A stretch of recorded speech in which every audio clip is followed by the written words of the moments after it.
தமிழகத்தில் 16வது மக்கள் தொகை கணக்கெடுப்பின் முதற்கட்டமான வீடு மற்றும் வீட்டு வசதி கணக்கெடுப்பு ஆகஸ்ட் 1ஆம் தேதி முதல் 30ஆம் தேதி வரை நேரடி முறையில் நடைபெற உள்ளது.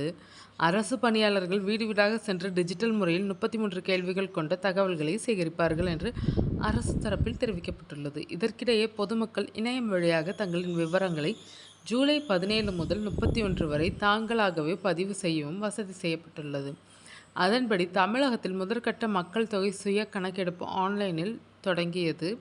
வரும் 2027ஆம் ஆண்டுக்கான மக்கள் தொகை கணக்கெடுப்பை முன்னிட்டு இந்திய மக்கள் தொகை கணக்கெடுப்பு ஆணையம் வீட்டுப்பட்டியல் மற்றும் வீடுகள் கணக்கெடுப்பை ஆகஸ்ட் 1 முதல் ஆகஸ்ட் 30 வரை தமிழகத்தில் நடத்தவுள்ளது.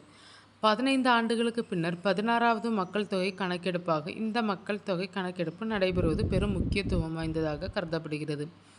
இதுகுறித்து மக்கள் தொகை கணக்கெடுப்பு செயல்பாடு இயக்குனர் சுந்தரேஷ் பாபு செய்தியாளர்களிடம் பேசியபோது, இந்த கணக்கெடுப்பில் மாநில அரசின் பொதுத்துறை வருவாய்த்துறை நிர்வாக ஆணையர், மாவட்ட ஆட்சியர்கள், நகராட்சி மாநகராட்சி ஆணையர் முதல் தாசில்தார்கள் உள்ளிட்ட அதிகாரிகள் தலைமையில் சுமார் 1.6 லட்சம் கணக்கெடுப்பாளர்கள் பங்கேற்பதாகவும், வீடு வீடாக வந்து விவரங்களை சேகரிக்கும் களப்பணியாளர்களுக்கு பொதுமக்கள் முழு ஒத்துழைப்பு அளிக்க வேண்டும் எனவும், மாநில சமூக பொருளாதார முன்னேற்றத்திற்கும் வலுவான கொள்கை உருவாக்கவும் திட்டமிடங்களுக்கும் இந்த துல்லியமான தரவு சேகரிப்பு மிக முக்கியமானது எனவும் கேட்டுக்கொண்டுள்ளார். கணக்கெடுப்பில் 33 கேள்விகள் கேட்கப்படும் எனவும், அதில் வீடுகளின் நிலை, குடிநீர், மின்சாரம், இணைய வசதி, சமையல் எரிபொருள், கழிப்பிட வசதி, கணினி போன்ற வசதிகள், வீட்டின் உரிமை, வாடகை வீடா அல்லது சொந்த வீடா, குடும்ப உறுப்பினர்களின் எண்ணிக்கை, வாகனங்கள், கைபேசி உள்ளிட்ட பல விவரங்கள் கேட்கப்படுகிறது. தரவுகளின் துல்லிய தன்மையை உறுதி செய்வதற்காக காகித பதிவேடுகளுக்கு பதிலாக நிகழ்வு நேர தரவுகளை சேகரிக்க பிரத்யேக கைபேசி செயலிகள் பயன்படுத்தப்படுவதாக கூறப்பட்டுள்ளது. மேலும் பொதுமக்கள் தங்கள் விவரங்களை அதிகாரப்பூர்வமான இணையதளம் மூலமாகவும் தாங்களே பதிவு செய்வதற்கான சுய கணக்கெடுப்பு வசதி 16 மொழிகளில் தரப்பட்டுள்ளதாகவும், வெள்ளிக்கிழமை அன்று ஜூலை 17 முதல் 31 வரை 15 நாட்கள் இணைய பதிவு செய்வதற்கான அனுமதி இருக்கும் எனவும் தெரிவிக்கப்பட்டுள்ளது.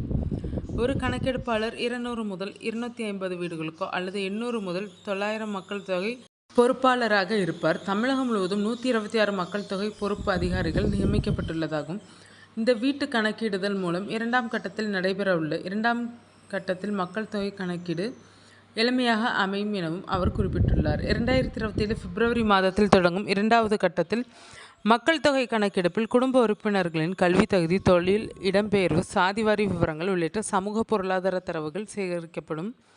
ஆன்லைன் சுய கணக்கெடுப்புக்கான வழிமுறைகளை பார்க்கலாம். இணையதளத்திற்கு சென்று முதலில் sc.census.gov.in என்ற அதிகாரப்பூர்வ இணையதள பக்கத்திற்கு சென்று உங்கள் மாநிலத்தை தேர்ந்தெடுத்து திரையில் தோன்றும் கேப்சா உள்ளிட வேண்டும். குடும்பத் தலைவர் மற்றும் கைபேசி எண் பதிவு, முகவரி மற்றும் குடும்ப உறுப்பினர்களின் விவரங்களை உள்ளிட்ட பின் குடும்பத் தலைவரின் பெயரை பதிவிட வேண்டும். யாரை வேண்டுமானாலும் குடும்பத் தலைவராக பதிவு செய்யலாம். ஆனால் ஒரு முறை பதிவிட்டால் மாற்ற இயலாது. பின்னர் குடும்பத்திற்கு ஒரு கைபேசி எண்ணை மட்டும் பதிவிட்டு அதற்கு ஒரு முறை கடவுச்சொல்லி உள்ளிட்டு சரிபார்க்க வேண்டும்.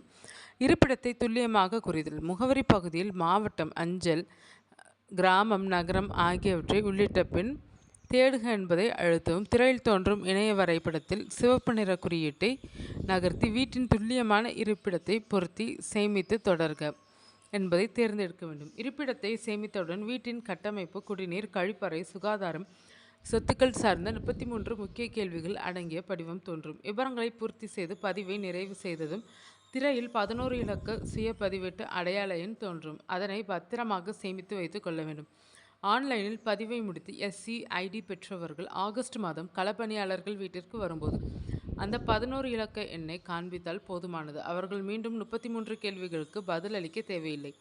இணைய வசதி இல்லாதவர்கள் ஆகஸ்ட் 1 முதல் நேரடியாக வரும் பணியாளர்களிடம் விவரங்களை அளிக்கலாம்.